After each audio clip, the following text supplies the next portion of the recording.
Tonight on NEA Report, we're looking at a case from Greene County, a kidnapping and rape that was reported on Monday by a woman who said she was taken at knife point from her home by an intruder that was in the back seat of her vehicle. We're going through that story, the timeline of events that took place between Monday and present. We're going to give you the latest information, including some stuff that's not been reported anywhere else. We've been in contact with some family members of the suspect, and we're learning more about him and how they say they don't think there's any way he could have done this. But at the same time, the victim says she's 150% sure she knows who did, and it was him. We're going through everything. That's all next on NEA Report.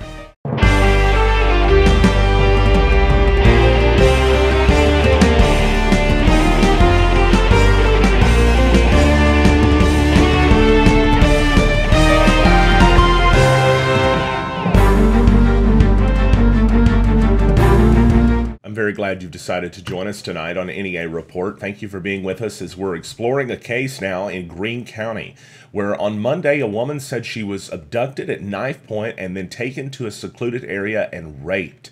The case is terrifying to hear or to even fathom, but the woman says she's 150% sure that the suspect that is in custody is the man that did it. However, the suspect says he never knew the woman and doesn't know who she is and just wants to go back to work. And we've talked to family members of the suspect who have also told us they have no idea how he could have done this, nor do they believe he is responsible. There's a lot of stuff to cover. Much of this is going to be in our report that's at neareport.com. If you want to go to the website, follow along. It's a lot of text, just a heads up. But we're also going to be including some stuff that we've learned about since then, and some information that's not in the text report. So that's all right now. Let's begin to go through this stuff here together on NEA Report. I want to mention, first of all, that this all started on Monday, August 13th. The woman reported, and we don't have the time. And I just mentioned that because a lot of folks have reached out to me and said, why didn't the sheriff's department notify us for 24 hours? Well, we don't know that they knew for 24 hours.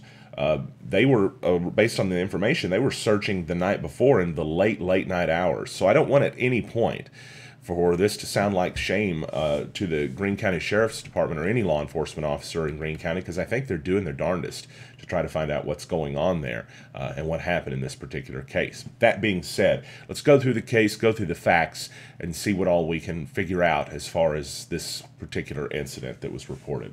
The woman reported being raped and abducted at knife point at Highway 34, Greene County Road 618. Wasn't specified what time, as I said, but she told authorities, and I'm not saying she didn't specify, I'm saying in the report we're looking at. Full disclosure there.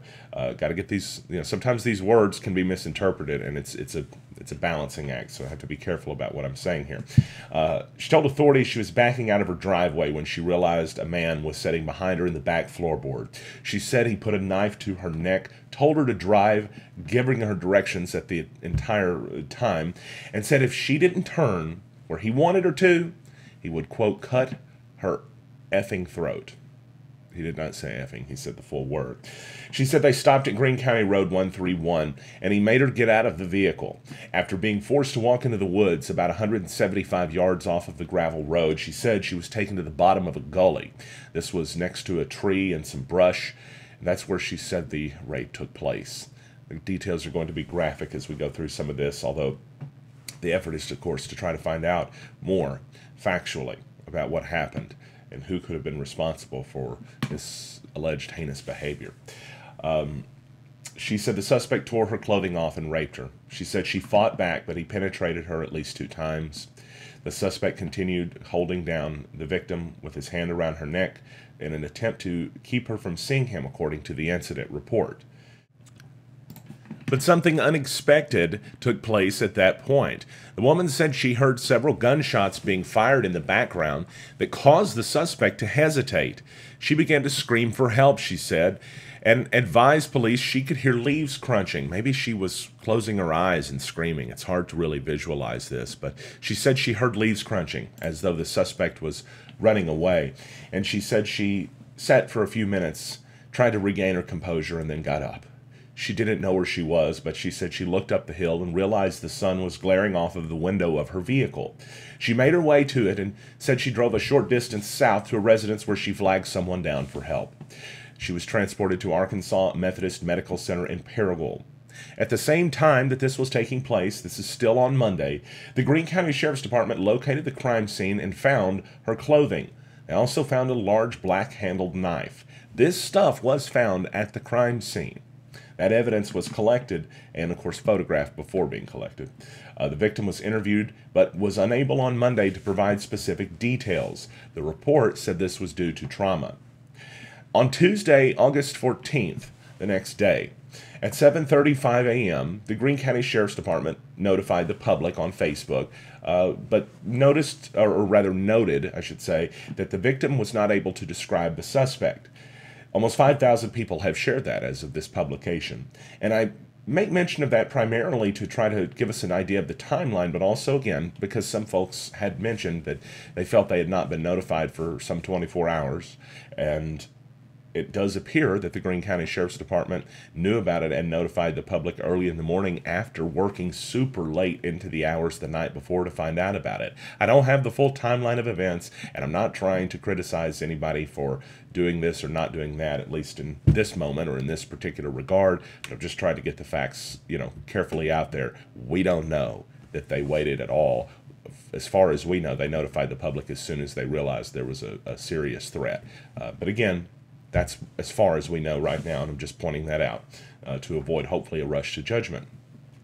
Authorities interviewed the victim after she was released from the crisis center, and she was able to give more details of the events, it says, but it didn't really go into exactly what was detailed. I think that's when the victim was able to describe more about what happened as far as the abduction and the traumatic events that she described. I mean, the events that she told authorities about are hard to even fathom or picture, and of course, if any of us experience that, I'm sure we would also be traumatized as well. During that time, the incident report said that the Sheriff's Department were searching for persons of interest who lived in the neighborhood, along with perhaps any registered sex offenders in the surrounding area of her residence. The photos of some suspects were put together and obtained, and on Wednesday, August 15th, the victim called the detective to tell him she was able to remember more details about the incident. After she requested a meeting, the detective showed her 4 different photographs. The first time she saw the photograph of Stephen Henson, the report says she immediately said, "That's the guy." She began to cry uncontrollably, embraced her mother, the report said. A few minutes later, it says she went into 2 epileptic seizures in the report, and an ambulance was requested. 30 minutes later, she regained her composure and spoke again to the detective. He asked if she was 100% sure, and her quote was, "I'm 150% sure that is the man that raped me." Probable cause was found to take Henderson into custody and bring him in for questioning, and sources indicate that took place Wednesday. But there was no confession, or at least there was no definitive information that came from that we've learned of as of yet. As of Thursday, August 16th, a judge found probable cause to detain Henderson. I mention this because it was reported he was charged. He was not charged. Charges are not filed in a felony case until a prosecutor's office, the district prosecutor's office, has a chance to review the charges. It's a check and balance, and there's no way that a case can go from the initial arrest to felony charges within minutes. That just doesn't make sense. And I point that out because, yes, he is under arrest. Yes, he is a suspect at this moment. And yes, he has a bond set, and a judge has found probable cause to hold him in connection with the investigation into these crimes. But we just want to get these details right and be correct about it, because quite obviously his name is already out there. And it's important to give everyone the presumption of innocence until guilt is proven. The judge set his bond at $1 million on Thursday, and he is facing a number of felony charges. I'm going to mention the charges that he is facing: felony kidnapping, rape, aggravated assault, terroristic threatening and breaking or entering, misdemeanor, third-degree battery. His bond, it was set, as I mentioned, at an amount that's pretty much unachievable for most people. He was also reported to have told the judge at this point on Thursday he had no idea who the victim was. That was after the judge tried to tell him, "You have a no-contact order with the victim." That was his response. He didn't know her. It also said that he, according to KIT, whenever he was given his bond and brought before the judge, his statements were that he just wanted to get back to work. After talking to the family, I learned more about that, and I'm going to tell you more about that now. This is the suspect on the right side of your screen. That's Stephen Kyle Henderson, 31. He lives in Paragould. His Facebook page indicates he is a practitioner of mixed martial arts. He's carrying a purple belt there, although I've since been told by well, my Brazilian Jiu-Jitsu instructor that he's not a purple belt. I don't have the verification on that, as belts are handed out by instructors who are above them, and the lineage is difficult to track. However, if he is a purple belt, my point is, in Brazilian Jiu-Jitsu, that would mean he is a master of ground combat. There are videos online for those of you who are interested in researching this. If you search purple belt female versus bodybuilder, you'll see what looks like a 130-pound girl beating up bodybuilders with purple belts. It's insane, but this form of mixed martial arts has that level of control and effectiveness. And I just mentioned that because, again, we're going into all the details that we can to find out about someone that at this point in time, his name is being blasted out to the public. It wasn't first blasted out by us, but now that it is, we should do everything we can to give him a fair shake, but also to explore any possible connections or motivations if we can find them. And I'm not saying that we're going to here today. In fact, I'm not saying everything we're about to look at, say, or see has relevancy. This is an attempt to put information out and on the record and do our best to get it right. I mentioned to you that he mentioned at his hearing where the bond was set, the bond hearing, that he just said he wanted to get back to work. After doing some investigating, I found out more about why that was. Apparently, he has been trying to pay for a surgery. This man is married and is a father, and a child has a medical deformity. And from what I'm told, his goal, based on what his family says in life, has been to work, to get good pay, and to get insurance benefits to pay for the surgery to fix that.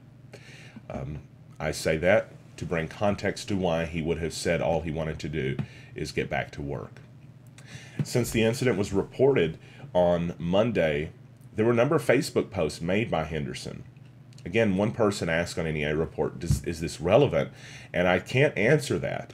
All I can tell you is that if somebody is actually the guilty party, we would always examine what they did in between the alleged crime and the alleged arrest to try to understand more about what they were thinking, if their behavior had changed, or if anything mattered at all in what that they did that we're even going to be talking about.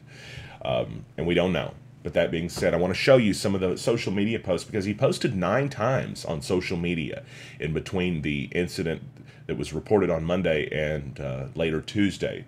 This is actually reverse in chronological order.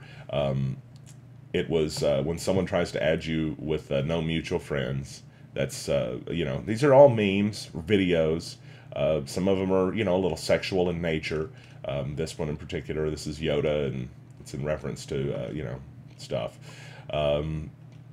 There's more stuff, and I'm just going through this. This is all at neareport.com.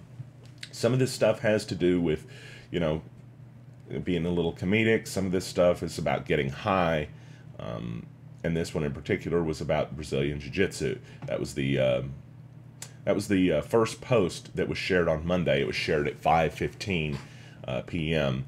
And so I just go through all that to try to, you know, put all that information out there. I know the Sheriff's Department is still investigating this case.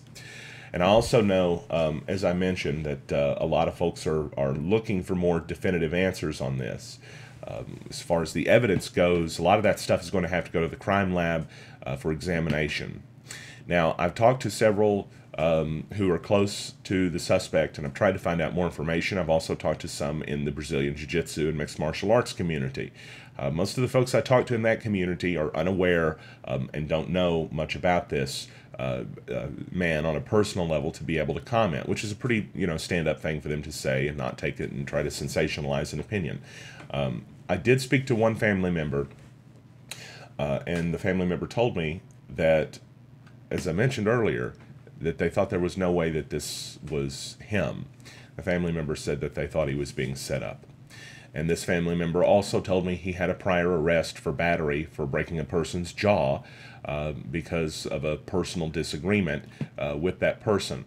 And apparently that particular charge led to, according to the family member, led to Henderson having difficulty at work and facing the loss of income. That was what I'm told by several people was his only goal in life, was to try to get that medical care from work to try to take care of his child that had the need. Just a strange, set of circumstances to hear, and to look at everything that we know now. I also want to mention, as I pointed out earlier, and I just said it briefly, he is married, and he and his wife are together. He also is a father. And so a lot is not known in this case right now. As a matter of fact, the evidence that we have that would link the suspect would seem to, at this point, be the victim saying that he did it. She said it with certainty, and quite obviously had a very emotional reaction. I mean, just be quite frank, she had a mental breakdown whenever she saw his picture and went into 2 epileptic seizures. So that's terrifying to imagine. The trauma that somebody would go through in something like this is not something I can even fathom. As a male, I just don't think that even a male can fathom what it must be like for a woman to go through this, just because of the differences in society and in the body and strength. It's tough. And at this point, all we want to do is try to find more answers, and clearly there are many questions that don't have answers. But I put this out there because a lot of folks are quick to rush to judgment, and based on some of the stuff that I've received from the family says that they have been told, horrible things and are under a great deal of stress, and they're just wanting to find out the answers too. In fact, I even saw on the wife's Facebook page, before her husband was arrested, she shared the post from the Greene County Sheriff's Department about the abduction and rape. They're looking for answers too. And I put all of this out there with the goal in mind of us saying, let's make sure that we get it all right. Let's make sure who we convict is the person that is responsible.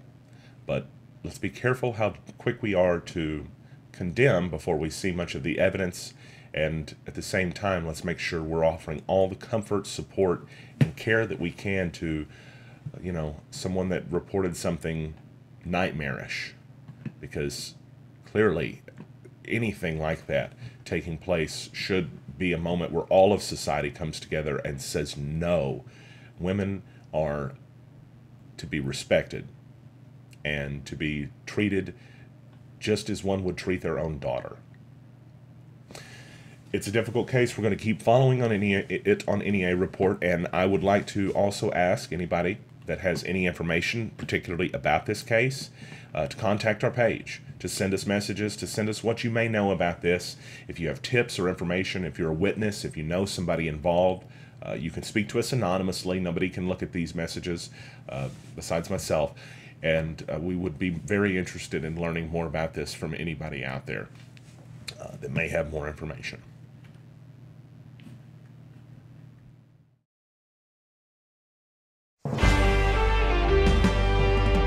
Family Medical Clinic of Walnut Ridge and Bono are your neighborhood healthcare providers, and we're now accepting new patients. We know you have a tight schedule, so we're here 6 days a week at both locations from 6 a.m. to 7 p.m. Walk-ins are welcome. In Walnut Ridge, stop by 1045 West Main Street or call us to make an appointment, 886-8300. In Bono, we're on Highway 63 North or call 930-9990. Walnut Ridge Family Medical Clinic and Bono Family Medical Clinic, here for you when you need us.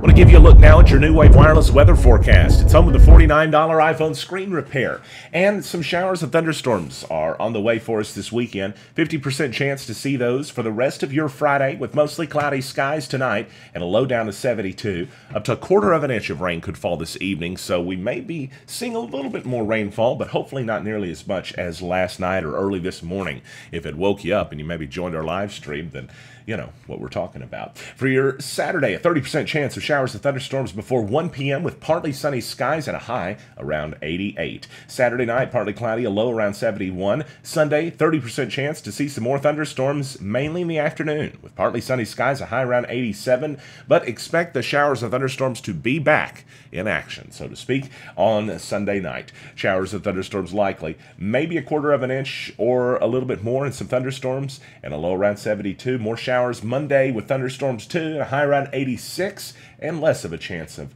shower activity on Tuesday as we continue to cool off. Temperatures dropping around 84, 83 on Wednesday, with some sunny skies going to be rolling around by the time Wednesday and Thursday next week comes into play. At the moment, 79 degrees, mostly cloudy skies. Been a bit of a, I don't know, hazy day outside across NEA, but we hope you're having a good one wherever you're at.